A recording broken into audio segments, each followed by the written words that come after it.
આજે અમે છોટાઉદેપુર મુકામે મધ્ય ગુજરાત વીજ કંપની નાયબ ઇજનેર ખાતામાં આવ્યા છે. કેમ કે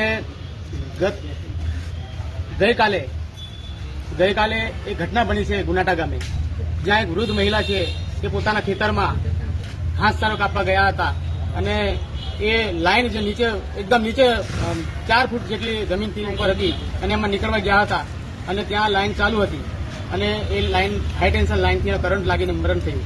તો ત્યાં સ્થાનિક લેવલે અમે જ્યારે મુલાકાત માટે ત્યાંના સ્થાનિક અમે આગેવાનો સાથે ગામના મિત્રો અમે ગયા અને તપાસ કર્યું ત્યારે ત્યાંના લોકો જે એના ઘરના સભ્યો છે એવું કીધું છે કે 12મા મહિનામાં અમે છોટાઉદેપુર મુકામે અરજી આપી હતી. ત્યાં હાઈ ટેન્શન લાઈન નીચે થઈ ગઈ છે તો કાલે તકલીફ પડશે. તો ઓફિસ લેવલના જે કર્મચારીઓ છે એ ત્યાં સ્થળ પર સ્થિતિને સુધારી નથી અને લાઇટ ચાલુ ને ચાલુ રહી.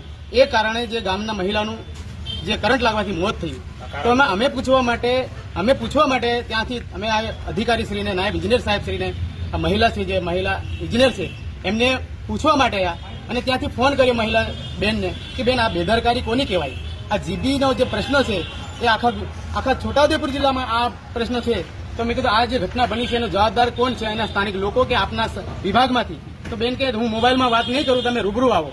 તો રૂબરૂ અમે આવ્યા અને બેન સાથે વાત કરવા ગયા ત્યારે એમ કે અંદર નહીં પ્રવેશવાનું, તમે કોને એટલા બધા નહીં આવવાનું, અમારી સાથે વિડીયોને કે નહીં લેવાનું. અમે કીધું તમારી સાથે પ્રેમથી વાત કરવા માંગીએ છીએ કે આ જે ઘટના છે એનો સદંતર જવાબદાર કોણ છે?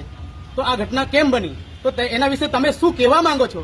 એમ અમે બેનશ્રીને વાત કરતા હતા અને ઉગ્રતાથી અમને જવાબ આપવા તૈયાર થયા અને થોડા બદતમીજી જેવું બોલતા થયા. એટલે મેં પછી ચાલો બેન તમને એવું પ્રેમથી અમે બોલીએ નથી ગમતું, આ બેન મરી જાય મહિલાના પરિવારજનોને શું એની વેદના છે, એને શું એનું વળતર તમારી કંપની દ્વારા જે જોગવાઈ અને અનુસંધાને શું મળવા પાત્ર છે એ બાબતે અમે કહેવા આવ્યા હતા. અમે કોઈ બીજી કોઈ એની સાથે કોઈ મતભેદની વાતો નહીં કરી. તો અમારે બેન કે નીકળી જાઓ બહાર, એવી રીતે વાત કરો, વિડીયો ઉતારો. વિડીયો તો ઉતારે જ ભાઈ.